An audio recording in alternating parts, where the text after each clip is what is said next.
Bonjour, je m'appelle Doumbia Moussa, à l'état civil, et mon nom d'artiste c'est Tiken Jah Fakoly. Je suis artiste, compositeur, chanteur africain d'origine ivoirienne.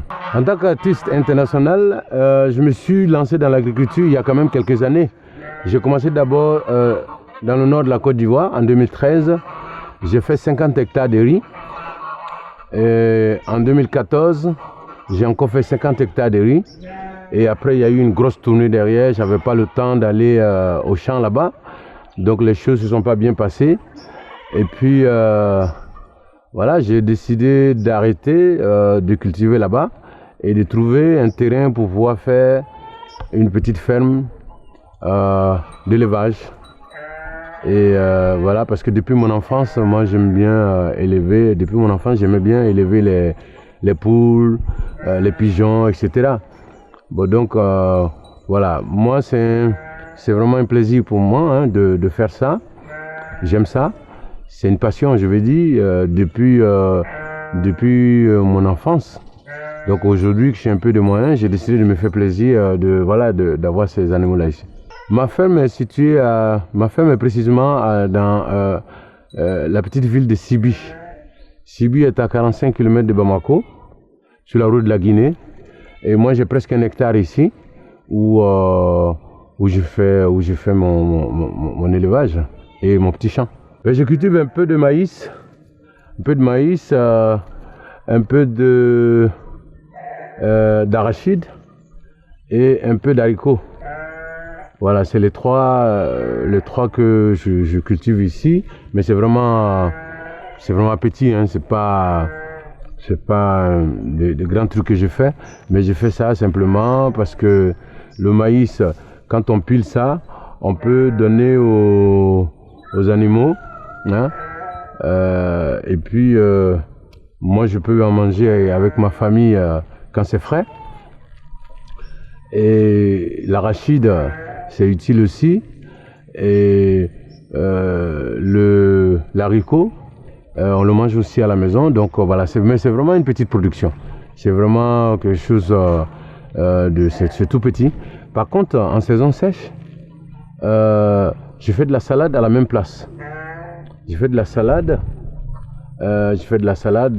et tout ce qui va dans la sauce. Je fais du piment, des oignons, du gombo, voilà un peu de tout. On fait de la patate douce aussi dans le jardin en saison sèche parce qu'on a de l'eau, on a un forage, donc on peut se permettre de les arroser. Donc voilà un peu ce que je fais par rapport à l'agriculture. On produit simplement dans les périodes on cultive en saison pluvieuse. C'est la saison pluvieuse on plante tout ce que j'ai cité tout à l'heure. Et puis après, comme j'ai dit, en saison sèche, on fait tout ce qui va dans la sauce et puis la salade. Mais les animaux que j'élève ici, j'ai des cailles.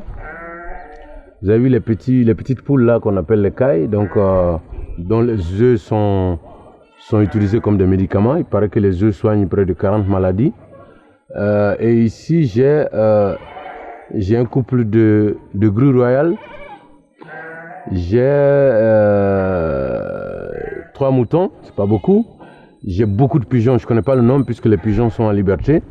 Et j'ai des pigeons qu'on appelle les pigeons pans. J'ai des pigeons qu'on appelle les beautés royales. J'ai des pigeons qu'on appelle pigeons voyageurs. Donc j'ai aussi quelques pigeons qu'on appelle le king. Donc j'ai différents. Et les poules qui sont en cage là-bas, c'est les poussins qui sont dans la cour ici. Donc il y a différentes races. Et j'ai aussi des biches. J'ai des petites biches que vous avez vues tout à l'heure. J'ai des oies de Toulouse. J'ai des oies de Guinée. Et voilà, c'est un peu ça que j'ai ici. Bon, je vais chanter et puis quand j'ai un peu d'argent, je partage avec les animaux. Je pense qu'on a un truc de... C'est 60 000 francs par semaine, tout ce que vous avez vu. Il y a le cheval aussi qui est là, qui s'appelle Rasta. Donc voilà, ça coûte à peu près 60 000 francs par semaine pour nourrir tous ces animaux que vous avez vus. Et je souhaite que dans l'avenir, ces 60 000 francs ne sortent pas de ma poche. Si on arrive à faire les poulets de chair, j'espère qu'on va pouvoir vendre les œufs, les poules, pour que la ferme puisse être indépendante totalement. Bon, les difficultés qu'on rencontre ici, c'est souvent il y a des maladies des poules, hein, mais avec le vétérinaire qui est dans le village, on essaie d'anticiper. On se fait avoir une fois et depuis on les vaccine à temps et on n'a pas de problème. Maintenant, quelles sont les difficultés ici? Bon, on a l'eau, non, on n'a pas beaucoup de difficultés à part ça, on n'a pas beaucoup de problèmes, hein, à part les maladies des animaux. Et donc on a un bon vétérinaire à côté qui vient les soigner à temps. Depuis qu'on est là, on a rarement perdu de...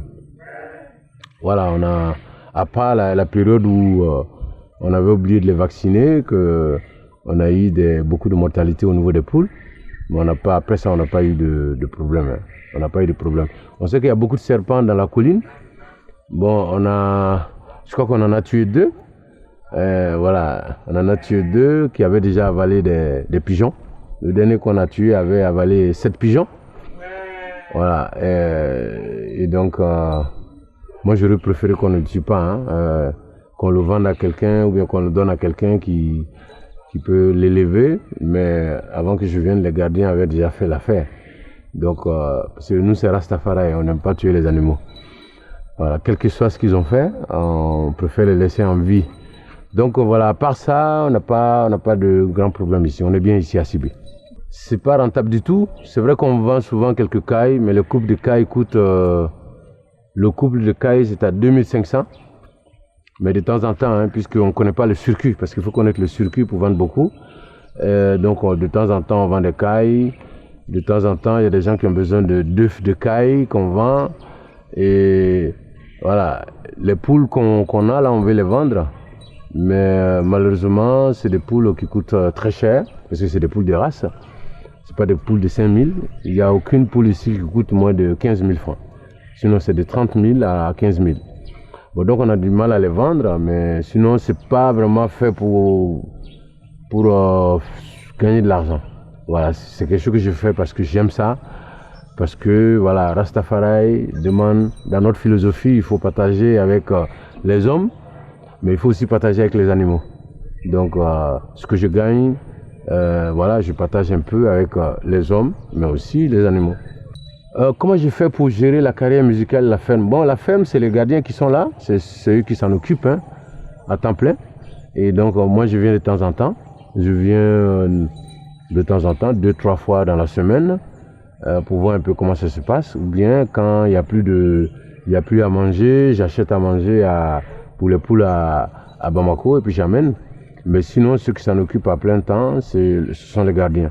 Donc moi, ça ne m'empêche pas de faire mes concerts, ça ne m'empêche pas d'écrire mes chansons. Donc voilà, l'un ne dérange pas l'autre. Je souhaite que tous les Africains fassent une petite ferme, s'ils ont les moyens, ou fassent un petit champ pour que nous puissions avoir l'autosuffisance alimentaire, pour éviter de manger le riz chinois, le riz taïwanais, comme on appelle les oranges du Maroc, etc. C'est vrai que bon, le Maroc c'est l'Afrique aussi, mais bon, je pense que les oranges peuvent bien pousser à Bamako et à Abidjan. On n'a pas besoin d'acheter les oranges du Maroc. Donc je souhaite que la jeunesse n'oublie pas la terre, que la jeunesse s'intéresse à la terre, à l'agriculture, parce que vous savez, chez nous il pleut, il y a le soleil, il y a la terre et ça pousse. Même le maïs que je suis en train de faire tomber là, s'il pleut ou bien si on met de l'eau dessus, dans quelques temps ça pousse. Donc on a des terres fertiles et puis on est costaud. Donc Dieu nous a tout donné. Donc je souhaite simplement que la jeunesse s'intéresse à l'agriculture pour que l'Afrique puisse s'autosuffire sur le plan alimentaire. On n'a pas besoin de faire venir du riz Uncle Ben's, du riz américain, etc. Alors que Dieu nous a tout donné. Donc ça va être mon mot de fin. Dire à la jeunesse de s'intéresser à l'agriculture.